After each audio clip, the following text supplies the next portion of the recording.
Hi guys. எடுத்துக்காட்டு 2.38. ஒரு தெருவில் உள்ள வீடுகளுக்கு 1 முதல் 49 வரையிலான தொடர்ச்சியான கதவிலக்கம் வழங்கப்பட்டுள்ளது. அதாவது ஒரு தெருவில் 1லேருந்து 49 வரைக்கும் டோர் நம்பர் கண்டினியூஸாக கொடுத்துருக்காங்க. அவ்வளோதான். செந்திலின் வீட்டிற்கு முன்னதாக உள்ள வீடுகளின் கதவிலக்கங்களின் கூட்டுத்தொகையானது செந்திலின் வீட்டிற்கு பின்னதாக உள்ள வீடுகளின் கதவிலக்கங்களின் கூட்டுத்தொகைக்கு சமம் எனில் செந்திலின் வீட்டு கதவிலக்கத்தை காண்க அப்படின்னு சொல்லியிருக்காங்க. ஸோ மொத்தம் 49 வீடு இருக்குது. அதில் 1லேருந்து 49 வரைக்கும் நம்பர் இருக்குது. செந்தில் வீட்டுக்கும் முன்னாடி இருக்கிற வீட்டு கதவு எண்களின் கூடுதலுக்கும் அதேமாதிரி செந்தில் வீட்டுக்கு பின்னாடி இருக்கிற வீட்டு கதவு எண்களின் கூடுதல் சமமாக இருக்கும் அப்படின்னு சொல்லியிருக்காங்க. ஸோ இப்போ ஃபஸ்ட்டு இதில் நம்ம கண்டுபிடிக்க வேண்டியது என்னென்னா செந்தில் வீட்டு கதவிலக்கம் தான். ஸோ அதனால் அதை நான் எக்ஸ்ன்னு எடுத்துப்போம். முதல்ல செந்தில் வீட்டு கதவிலக்கம் ஈக்குவல் டு எக்ஸ் என்க அப்படின்னு நான் எடுத்துட்டேன். இப்போது இதுக்கு மேலே அந்த கணக்கு இன்னும் கொஞ்சம் டீப்பாக புரிஞ்சிக்கணும் அப்படின்னா நம்ம 1லேருந்து 49 வரைக்கும் ஒரு நம்பரை எழுதிடுவோம். ஓகே, இப்போ நம்பரை எழுதிட்டோம். என்ன பண்ணிட்டோம், இது டோர் நம்பர்ஸ் 1லேருந்து 49 வரைக்கும் நம்பர் இருக்குது. இப்போது செந்தில் வீட்டோட கதவிலக்கம் எக்ஸ்ன்னு நான் எடுத்திருக்கேன். சரிங்களா? அதுக்கடுத்து அவங்க என்ன சொல்லியிருக்கிறாங்கன்னா செந்தில் வீட்டிற்கு முன்னதாக உள்ள வீடுகளின் கதவிலக்கங்களின் கூட்டுத்தொகையானது செந்தில் வீட்டிற்கு பின்னதாக உள்ள வீடுகளின் கதவிலக்கங்களின் கூட்டுத்தொகைக்கு சமம் அப்படின்னு சொல்லியிருக்காங்க. இப்போ ஒரு உதாரணத்துக்கு சொல்ல பாருங்களேன், இந்த 30 இருக்கு இல்லையா, இந்த 30 தான் செந்தில் வீட்டோட கதவிலக்கம்னு வச்சுப்போம். அப்போ அதுக்கு என்ன அர்த்தம்னா இதுதான் எக்ஸு, அதுதானே நம்ம அப்படி எடுத்துக்கிறோம். அப்போது இதுக்கு முன்னாடி இருக்கிற 29 எப்படி இருக்கும் நமக்கு தெரியாது. 30 தான் வீடுன்னு தெரிஞ்சால் 29 சொல்லலாம். ஸோ இது நமக்கு தெரியாது, அதனால் இதை நான் எக்ஸ்னு வச்சுருக்கேன். அதுக்கு முன்னாடி இருக்கிற 29 எப்படி இருக்கும், எக்ஸ் மைனஸ் 1. அதுக்கு முன்னாடி இருக்கிறது எக்ஸ் மைனஸ் 2. கரெக்டுங்களா? செந்தில் வீடை டார்கெட் பண்ணி செந்தில் வீடை நான் எக்ஸ்ன்னு எடுத்துட்டேன். ஸோ அதனால் அதுக்கு முன்னாடி இருக்கிற நம்பர் நான் எப்படி இருக்குன்னு சொல்கிறேன்னா எக்ஸ் மைனஸ் 1 இருக்குன்னு சொல்கிறேன். அப்போ அதே மாதிரி அதுக்கு அடுத்து இருக்கிற நம்பர் எப்படி இருக்குன்னு சொல்கிறேன், எக்ஸ் ப்ளஸ் 1, இது எக்ஸ் ப்ளஸ் 2, இது எக்ஸ் ப்ளஸ் 3. கரெக்டுங்களா? ஏன்னா செந்தில் வீட்டோட கதவிலக்கத்தை நான் எக்ஸ்ன்னு எடுத்துருக்கிறேன்.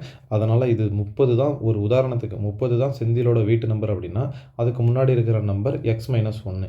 இதை ஏன் சார் கண்டுபிடிக்கிறோம் அப்படின்னு கேட்டிங்கன்னா அவங்க தான் சொல்லியிருக்காங்க செந்திலின் வீட்டிற்கு முன்னதாக உள்ள வீடுகளின் கதவிலக்கங்களின் கூட்டுத்தொகையானது செந்தில் வீடு இதுக்கு முன்னாடி இருக்கிறது என்ன, அப்போ எக்ஸ் மைனஸ் 1. அப்போ 1லேருந்து எக்ஸ் மைனஸ் 1 வரைக்கும் உள்ள கூட்டுத்தொகையானது எக்ஸ் ப்ளஸ் 1லேருந்து 49 வரைக்கும் உள்ள கூட்டுத்தொகைக்கு சமம் அப்படின்னு சொல்கிறாங்க. இப்போ எப்படி எழுதுறேன்னு பாருங்களேன், 1 plus 2 plus 3 plus அன்சோ 1 plus X minus 1. கரெக்டுங்களா? இப்போ இந்த எக்ஸ் மைனஸ் 1 எப்படி வந்து தெரியுதா, செந்தில் வீட்டை நான் எக்ஸ்ன்னு எடுத்துக்கிட்டேன். அவங்க சொன்னாங்க செந்தில் வீட்டுக்கும் முன்னதாக உள்ள வீடு வரைக்கும் உள்ள கூடுதல்னு சொன்னாங்க.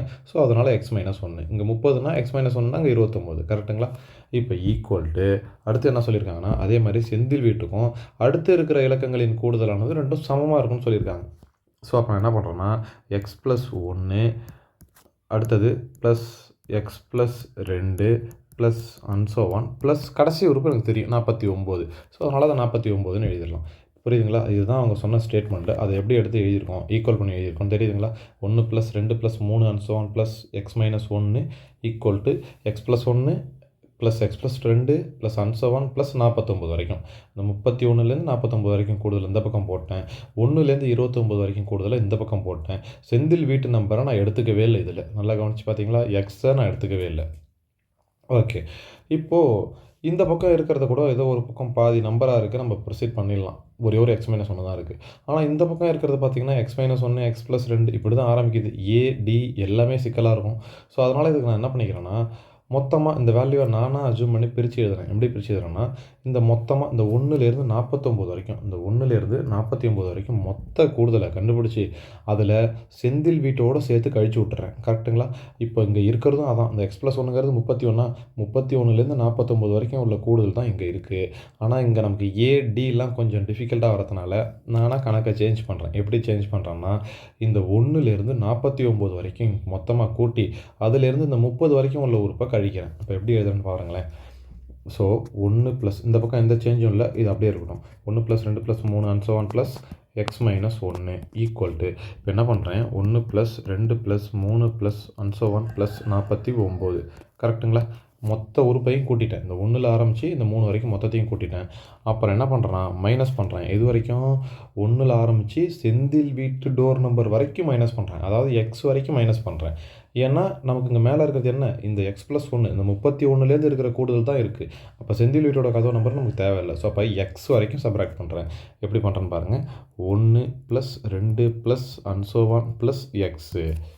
கரெக்டுங்களா? இப்போது இந்த வேல்யூ சமமாக தானே இருக்கும். இதில் நம்ம கணக்கை ப்ரொசீட் பண்ணுறது கொஞ்சம் கஷ்டமாக இருக்கும் அப்படிங்கிறதுனால தான் இந்த சேஞ்சஸ், வேறு ஒன்றும் இல்லை. இப்போ நம்மள்ட்ட ஃபார்முலா இருக்கா? என்ன ஃபார்முலா இருக்குது? சிம்பிளாக ஏவும் தெரியும், எண்ணும் தெரியும், லாஸ்ட் உறுப்பும் தெரியும். கரெக்டுங்களா? இப்போ எண் இதில் எது என்னன்னா இதுதான் எண், எக்ஸ் மைனஸ் 1 இங்கே இருக்குது பார்த்தீங்களா? லாஸ்ட்டாக எக்ஸ் மைனஸ் 1 தான் எண். கடைசி உறுப்பு எத்தனை இருக்கோ அதுதான் எண். இதில் எண் என்னென்னு பார்த்தீங்கன்னா 49. இதில் எண் என்னென்னு பார்த்தீங்கன்னா எக்ஸு. ஸோ இப்போ ஒவ்வொன்றுத்துக்கும் ஏ வேல்யூ எடுத்து எழுதிடுவோமா? இதில் ஏ வேல்யூ என்ன? ஏ = 1. இங்கே பாருங்கள், ஏ = 1. டி வேல்யூ என்ன? 2ல் 1 போச்சுன்னா 1. என் வேல்யூ என்ன? X minus 1. கரெக்டுங்களா? அதே மாதிரி தான் இதுலேயும் ஏ = 1, டி = 1, என் = 49. அதே மாதிரி இதில் பாருங்கள், ஏ = 1, டி = 1, என் = எக்ஸு. ஸோ இது பேசிக்காக இருக்கிற டீட்டெயில்ஸ் எடுத்து எழுதியாச்சு. ஆனால் இதில் இன்னொரு விஷயம் நம்ம கவனிக்காதது என்ன அப்படின்னு பார்த்தீங்கன்னா, இதில் எல்லாத்துலேயுமே எல்லும் இது தான். L = X minus 1. இங்கே பாருங்கள், எல் = 49, எல் = எக்ஸு. கரெக்டுங்களா? ஏன்னா லாஸ்ட் உறுப்பும் அதுதானே, என்னவோ அதுதான் லாஸ்ட் உறுப்பாகவும் இங்கே நமக்கு இருக்குது. சரிங்களா? ஸோ அதனால் இப்போ எல்லாத்துக்கும் தனித்தனியாக கூடுதல் கண்டுபிடிக்க போகிறோம். அவ்வளோதான். இப்போ பாருங்களேன், ஃபஸ்ட்டு ஃபார்முலா என்ன? லாஸ்ட் உறுப்பு தெரிஞ்சால் நம்மள்ட்ட தான் ஃபார்முலா இருக்குல்ல. ஜென்ரலாக ஒரே ஒரு தடவை மட்டும் ஃபார்முலா எடுத்து எழுதிடுவோமா? Sn = n/2 × a + l. ஓகேங்களா? இதுதான் ஃபார்முலா. இப்போ அந்த ஃபார்முலாவை அந்தந்த இடத்துலையும் அப்ளை பண்ணுறோம். இங்கே பாருங்கள், n/2 இங்கே என்னென்ன இந்த டேர்முக்கு அப்ளை பண்ணுறேன். நல்லா பாருங்கள், என்னென்ன எக்ஸ் மைனஸ் 1. ஸோ எண்ணுக்கு பதிலாக எக்ஸ் மைனஸ் 1 போட்டேன். /2 ஃபார்முலாவில் இருக்கிற 2 அதை எழுதிட்டேன். அடுத்தது இந்த ப்ளஸ் ஏ + எல். ஏ என்ன? 1 ப்ளஸ் எல் என்ன? X minus 1. அவ்வளோதான். இப்போ பாருங்கள், 1 + எக்ஸ் மைனஸ் 1 = அவ்வளோதான். இந்த 1ல் ஆரம்பித்து எக்ஸ் மைனஸ் 1 வரைக்கும் உள்ள உறுப்புகளின் கூடுதலுக்கு தான் இந்த ஸ்டெப்பு. சரிங்களா? இதில் என் வந்து எக்ஸ் மைனஸ் 1, அப்புறம் ஃபார்முலாவில் இருக்கிற 2 பையில் போட்டேன். அப்புறம் ஏ + எல். ஏ வந்து 1, எல் வந்து X minus 1. So plus X minus 1 அப்படின்னு எடுத்து எழுதிட்டேன். அதே மாதிரி அடுத்து இதுக்கும் இதில் என்ன? எண் வந்து 49. கரெக்டுங்களா? எண் 49 அதை எழுதிட்டேன். பையில் இருக்கிற 2 அப்படியே போடுறேன். இதில் A1 + எல்லும் 49. கரெக்டுங்களா? அதே மாதிரி அடுத்தது மைனஸ். இதில் எண் என்ன? எக்ஸு. x/2 இன்ட்டு ஏ என்ன? 1 + எல் என்ன? எக்ஸு. கரெக்டுங்களா? கரெக்டாக எடுத்து எழுதிக்கலாம்னு பார்த்துக்கோங்க. இங்கே பாருங்கள், A1 எல் வந்து எக்ஸ் எல்லாமே எடுத்து எழுதியாச்சு. Right, okay. இப்போ அடுத்து இதை எப்படி சுருக்கலாம் அப்படின்னு சொல்லி பார்த்தோம்னா, இங்கே பாருங்கள், எக்ஸ் மைனஸ் 1 / 2 இன்ட்டு 1 ப்ளஸ் ப்ராக்கெட்டை ரிமூவ் பண்ணிடலாம். ப்ளஸ் எந்த சேஞ்சும் பண்ணாது. ஸோ அதனால் அப்படியே ரிமூவ் பண்ணிவிட்டு எக்ஸ் மைனஸ் 1 அப்படின்னு எழுதலாம். இப்போ என்ன ஆகும்? இந்த +1க்கும் -1க்கும் கேன்சல் ஆகிடும். ஓகேங்களா? இப்போ = 49/2 இன்ட்டு 50 அப்படின்னு வருமா? இங்கே என்ன ஆகும்? 1 2 25 2 50 அப்படின்னு கேன்சல் ஆகும். சரிங்களா? அடுத்த ஸ்டெப்பில் எதாவது கேன்சல் ஆகுமானா ஆகாது. அதை அப்படியே வச்சுக்க வேண்டியதான். எக்ஸ் இன்ட்டு 1 + எக்ஸு /2 அப்படின்னு வரும். ஓகேங்களா? இப்போது இன்னொரு விஷயம் என்னென்னா, இந்த 2 கூட நம்ம கேன்சல் பண்ண வேண்டாம். ஏன்னா 2 பக்கமும் 2 பொதுவாக இருக்குது.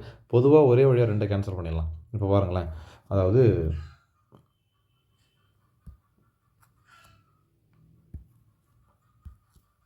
2 50 இது அப்படியே இருக்கட்டும். ஏன்னா அடுத்த ஸ்டெப்பில் இங்கே பாருங்கள், இங்கே ஒரு 2 இருக்குது, இங்கே ஒரு 2 இருக்குது, இங்கே ஒரு 2 இருக்குது. எல்லாத்தையும் பொதுவாக்கி கேன்சல் பண்ணி விட்டுறலாம். ஓகேங்களா?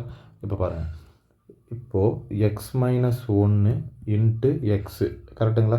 /2 = அதே மாதிரி மேலே இருக்கிற 49யும் 50யும் பெருக்குனா 2450 minus X into 1 + x 1 + x இங்கே பாருங்கள், இங்கேயும் 2 இருக்குது பகுதியில், இங்கேயும் 2 இருக்குது பகுதியில். அப்போ பொதுவாக ஒரே 2 எடுத்து எழுதிக்கலாம். ஸோ அப்படி எழுதுறது தான் இந்த 2. இப்போ இந்த 2க்கும் கேன்சல் பண்ணிக்கலாம். புரியுதுங்களா? ஏன் இந்த 2 50யும் கேன்சல் பண்ணுறது இம்பார்ட்டன்ட் தெரியுதா? அதனால தான், வேறு ஒன்றும் இல்லை. இப்போ அடுத்த ஸ்டெப் என்ன பண்ணலாம் அப்படின்னு பார்த்தீங்கன்னா, இந்த எக்ஸ் எல்லாம் உள்ளே பெருக்க வேண்டியதான். இந்த எக்ஸ் உள்ளே பெருக்குச்சுன்னா என்ன வரும்? X into X X square, அதே மாதிரி minus X equal to 2450 minus இந்த எக்ஸ் உள்ளே பெருக்குச்சுன்னா minus X into 1 minus X, அடுத்தது minus X into plus X minus X square அப்படின்னு வரும். கரெக்டுங்களா? இப்போது ஈக்குவல்ட்டுக்கு ரெண்டு பக்கமும் ஒரே குறியோட ஒரு உறுப்பு இருந்துச்சுன்னா அதை கேன்சல் பண்ணிக்கலாம். இங்கே பாருங்களேன், இங்கே மைனஸ் எக்ஸ் இருக்குது, இங்கேயும் மைனஸ் எக்ஸ் இருக்குது. இப்போ உதாரணத்துக்கு இந்த மைனஸ் எக்ஸ் இந்த பக்கம் போச்சுன்னா ப்ளஸ் எக்ஸாக மாறும். அப்போ ப்ளஸ் எக்ஸுக்கு மைனஸ் எக்ஸுக்கும் கேன்சல் ஆகுமா? ஸோ அதை ஃபாலோ பண்ணி டைரெக்டாக இங்கே இருக்கிற மைனஸ் எக்ஸுக்கும் இங்கே இருக்கிற மைனஸ் எக்ஸுக்கும் கேன்சல் பண்ணிடலாம். அதே சமயத்தில் இந்த எக்ஸ் ஸ்கொயரையும் கேன்சல் பண்ண முடியுமானா முடியாது. ஏன் அப்படின்னா இங்கே ப்ளஸ் எக்ஸ் ஸ்கொயர் இருக்குது, இங்கே மைனஸ் எக்ஸ் ஸ்கொயர் இருக்குது. இந்த மைனஸ் எக்ஸ் ஸ்கொயர் இந்த பக்கம் வந்துச்சுன்னா என்ன மாறுதுன்னு பாருங்களேன், ப்ளஸ் எக்ஸ் ஸ்கொயராக மாறும்.